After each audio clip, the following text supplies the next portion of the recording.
जय Jagannath. आसतु tarot card माध्यम जानिबा 2024 मसीहा सेप्टेम्बर मास 3 तारिख मंगलवार केमिति रहिबो 12टी राशि व्यक्ति मानकर दिन कौन रहिबो फलाफल मु संक्षेप रे कहबी। जय जगन्नाथ। मेष राशि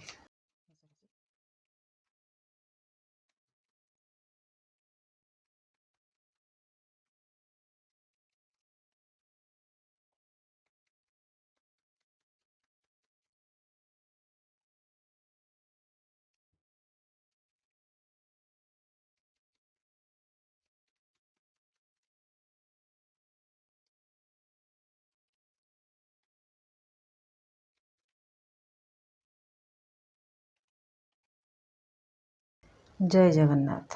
मेष राशि व्यक्ति आपण आज नीरव आ चुपचाप रहिबा को पसंद करिवे। नीरव रे बसिकी किछि निज भितर शक्ति संचय करने भली परिस्थिति हो पारे। मन को बुझेबे कौन सी परिस्थिति की नहीं आपण मन को बुझे पारती।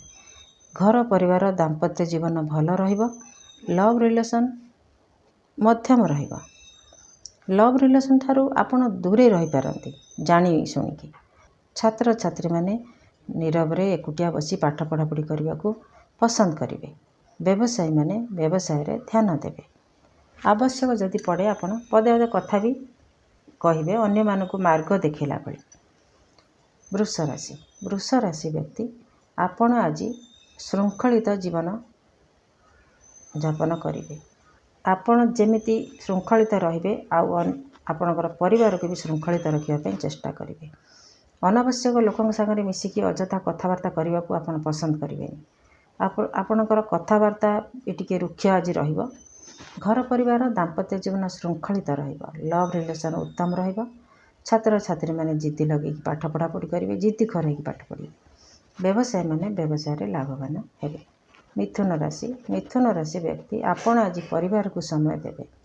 परिवार रे हस खुशी करिकी समय काटिबे। पिला मानकु धरिकी कोठी बुलिबा को जाई पारंते। जदि आपण पिला ताले बाबा माँ को धरिकी कोठी बुलिबा को भी जाई पारंती। घर परिवार दाम्पत्य जीवन बहुत बढ़िया रहिबो। लव रिलेशन उत्तम रहिबो। छात्र छात्री माने पाठ पढ़ा को लेकिन खुशी रहिबे। व्यवसायी माने व्यवसाय रे ध्यान देवे।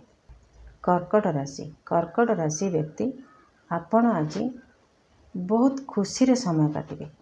जदि समय आपणकर खुशी नाही ताले आपण खुशी करबा को चेष्टा करियो। अन्य मानक परिवार रे जे व्यक्ति अछंती तांकर आवश्यक पूरण करिके आपण ताको खुशी करिया पई आपण को यथारीति चेष्टा करिवे। घर परिवार दाम्पत्य जीवन बहुत भल रहिबो। लव रिलेशन उत्तम रहिबो। छात्र छात्री माने पाठ पढ़ा को लेकिन खुशी रहिबे। व्यवसायी माने व्यवसाय रे मन देवे और लाभवान भी हेबे। सिंह राशि व्यक्ति आपण को दिन आज बहुत बढ़िया कटिबो। घर परिवार दाम्पत्य जीवन बहुत बढ़िया कटिबो। आपण निजको बहुत भल रिलैक्स अनुभव करिवे। आनंदित भी हेबे। आनंदर अनुभूति किछि आपण को मिलिबो जो थरे कि आपण बहुत खुशी रहिबे। घर परिवार दाम्पत्य जीवन तो बहुत बढ़िया रहिबो। लव रिलेशन अति उत्तम रहिबो। छात्र छात्री माने पाठ पढ़ा को लेकिन खुशी रहिबे। व्यवसायी माने व्यवसाय रे मन देवे। कन्या राशि पई कार्ड कहूची आपण आज निजर कथा जाल रे निजे फसीजिबे। आपण एमिति किछि कथा कहिबे जो थरे कि सेई कथा रे आपण फसीजिबे। तेणु सावधान होकर कथबार्ता करंतु। आपण सागरे धोखा भी हो पारे। घर परिवार दाम्पत्य जीवन एतटा भल रही न पारे। लव रिलेशन रे आपण को धोखा मिल पारे। छात्र छात्री माने पाठ पढ़ा रे आज अवहेला करिवे। व्यवसायी माने व्यवसाय रे ध्यान देवा उचित। तुला राशि व्यक्ति आपण आज अशांत रहिबे। घर परिवार भितर एतटा शांति रही न पारे। दाम्पत्य जीवन रे भी किछि वाद विवाद हो पारे। पैसा पत्र को लेकिन भी किछि विशृंखला हो पारे। लव रिलेशन भल रही न पारे। छात्र छात्री माने पाठ पढ़ा को लेकिन अवहेला करेंगे। व्यवसायी माने व्यवसाय रे जगी रखी चलिबा उचित नहले क्षति हो पारे। बिछा राशि पई कार्ड कहूची आपण आज बहुत खुशी रहिबे। निजर इच्छा अनुसार काम करिवे। आपण को काम अति सुरुखुरु रे हेइ जिवो।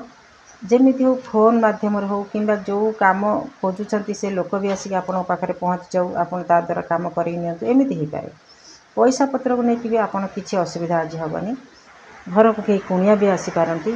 ଘର ପରିବାର ଆଜି ଆପଣଙ୍କ ବହୁତ ହସ ଖୁସିରେ କଟିବ। ଦାମ୍ପତ୍ୟ ଜୀବନ ଲଭ୍ ରିଲେସନ୍ ଉତ୍ତମ ରହିବ। ଛାତ୍ରଛାତ୍ରୀମାନେ ପାଠପଢ଼ାରେ ମନ ଦେବେ। ବ୍ୟବସାୟୀମାନଙ୍କର ଅତି ଉତ୍ତମ ଲାଭ ରହିବ। ଧନୁରାଶି ବ୍ୟକ୍ତି ଆପଣ ଆଜି କୌଣସି ବିଷୟରେ ପରାମର୍ଶ କରିପାରନ୍ତି କାହା ସାଙ୍ଗରେ। ମନେ କରନ୍ତୁ ଆପଣଙ୍କର ସ୍ୱାସ୍ଥ୍ୟ ଖରାପ ଅଛି, ଡକ୍ଟର ଟ୍ରିଟମେଣ୍ଟ ପାଇଁ ପରାମର୍ଶ କରିପାରନ୍ତି କିମ୍ବା ଘର ପାଇଁ କିଛି ମରାମତି କରିବେ, ସେଥିପାଇଁ କିଛି ପଇସା ଖର୍ଚ୍ଚ ହୋଇପାରେ, କରିବା ପାଇଁ ଆପଣ କାହାକୁ ପରାମର୍ଶ କରିପାରନ୍ତି। ରଙ୍ଗ ଦେବା ହେଉ, ଘର ମରାମତି କରିବା ହେଉ, ଏମିତି ହୋଇପାରେ। ଘର ପରିବାର ଦାମ୍ପତ୍ୟ ଜୀବନ ଭଲ ରହିବ। ଲଭ୍ ରିଲେସନ୍ ବି ଉତ୍ତମ ରହିବ। ଛାତ୍ରଛାତ୍ରୀମାନେ ପାଠପଢ଼ାରେ ମନ ଦେବେ। ବ୍ୟବସାୟୀମାନେ ବ୍ୟବସାୟର ଲାଭବାନ ହେବେ। ମକର ରାଶି ବ୍ୟକ୍ତି ଆପଣ ଆଜି କେଉଁଠିକି ଯାତ୍ରା କରିବେ। ଛୋଟ ମୋଟ ଯାତ୍ରା, କିଛି କାମରେ ନୁହେଁ, ଖୁସିରେ ସାଙ୍ଗସାଥି ମେଳରେ ବସିକି ହସ ଖୁସି କରିବେ। କିଛି ବାର୍ତ୍ତା ସଂଗ୍ରହ କରିବେ, ଯେଉଁ ବାର୍ତ୍ତାରେ ଆପଣଙ୍କର କିଛି ସୁଖଦ ଅନୁଭୂତି ହୋଇପାରେ। ଆପଣ ବହୁତ ନିଜକୁ ଖୁସି ଅନୁଭବ କରିବେ, ସୁଖୀ ଅନୁଭବ କରିବେ। ଘର ପରିବାର ଦାମ୍ପତ୍ୟ ଜୀବନ ବହୁତ ବଢ଼ିଆ ରହିବ। ଲଭ୍ ରିଲେସନ୍ ଉତ୍ତମ ରହିବ। ଛାତ୍ରଛାତ୍ରୀମାନେ ପାଠପଢ଼ାରେ ମନ ଦେବେ। ବ୍ୟବସାୟୀମାନେ ବ୍ୟବସାୟକୁ ନେଇକି ବ୍ୟସ୍ତ ରହିବେ। କୁମ୍ଭ ରାଶି ପାଇଁ କାର୍ଡ଼ କହୁଛି ଆପଣ ଆଜି ରିଲେସନସିପ୍ ସଜାଡ଼ିବେ। ନିଜର ରିଲେସନସିପ୍କୁ ଧ୍ୟାନ ଦେବେ। ଆଉ ଯଦି କିଛି ଅସୁବିଧା ଥାଏ ତାକୁ ସଜାଡ଼ିବା ପାଇଁ ଚେଷ୍ଟା କରିବେ। ଯଦି ଅସୁବିଧା ନଥାଏ ତାହେଲେ ଆପଣଙ୍କ ରିଲେସନସିପ୍ ବହୁତ ମଜବୁତ ରହିବ। ପରିବାର ଭିତରେ ହେଉ, ଦାମ୍ପତ୍ୟ ଜୀବନରେ ହେଉ, ଲଭ୍ ରିଲେସନ୍ ହେଉ, ଯାହା ବି ହେଉ, ରିଲେସନସିପ୍ ଆପଣଙ୍କର ବହୁତ ବଢ଼ିଆ ରହିବ। ଛାତ୍ରଛାତ୍ରୀମାନେ ଯେମିତି କଳା କ୍ଷେତ୍ରରେ ଉନ୍ନତି କରିବେ। ଯଦି କେହି କଳା କରୁଥାନ୍ତି, ମନେ କରନ୍ତୁ ଡ୍ରାମା ହେଉ, ନାଟକ ହେଉ, ଆଜିକାଲି ତ ଡ୍ରାମା ନାଟକ କେହି କରୁନାହାନ୍ତି, ସେମିତି ଯିଏ କରୁଥାନ୍ତି ସେଥିରେ ସଙ୍ଗୀତ ହେଉ, ସେଥିରେ ଉନ୍ନତି କରିବେ। ବ୍ୟବସାୟୀମାନେ ବ୍ୟବସାୟରେ ଲାଭବାନ ହେବେ। ମୀନ ରାଶି ପାଇଁ କାର୍ଡ଼ କହୁଛି ଆପଣ ଆଜି କିଛି ଅଶାନ୍ତ ପରିବେଶରେ ରହିଯାଇପାରନ୍ତି, ଯେଉଁଥିରେ କି ଆପଣ ନିଜକୁ ଅସ୍ୱସ୍ଥ ଅନୁଭବ କରିବେ ଆଉ ସେଠୁ ଦୂରେଇ ରହିବା ପାଇଁ ପସନ୍ଦ କରିବେ। କିମ୍ବା ଏମିତି ପରିସ୍ଥିତି ଆପଣଙ୍କ ସାଙ୍ଗରେ ହୋଇପାରେ ଯେ ଆପଣଙ୍କର ବିରୁଦ୍ଧରେ କିଛି ଘଟଣା, ଯେଉଁଥିରେ କି ଆପଣ ସେଠୁ ଦୂରେଇକି ରହିବାକୁ ପସନ୍ଦ କରିବେ। ପରିବାର ଭିତରେ ଅଶାନ୍ତି ରହିବ। ଦାମ୍ପତ୍ୟ ଜୀବନରେ ବି ଭଲ ରହିନପାରେ। ଲଭ୍ ରିଲେସନ୍ରେ ଲଭ୍ ପାର୍ଟନର୍ ଠାରୁ ଆପଣ ଦୂରେଇ ଆସିପାରନ୍ତି। ଛାତ୍ରଛାତ୍ରୀମାନେ ପାଠପଢ଼ାରୁ ଦୂରେଇ ରହିବେ। ବ୍ୟବସାୟୀମାନେ ବ୍ୟବସାୟରେ ମନ ହଟେଇବାର ସୂଚନା ମିଳୁଛି।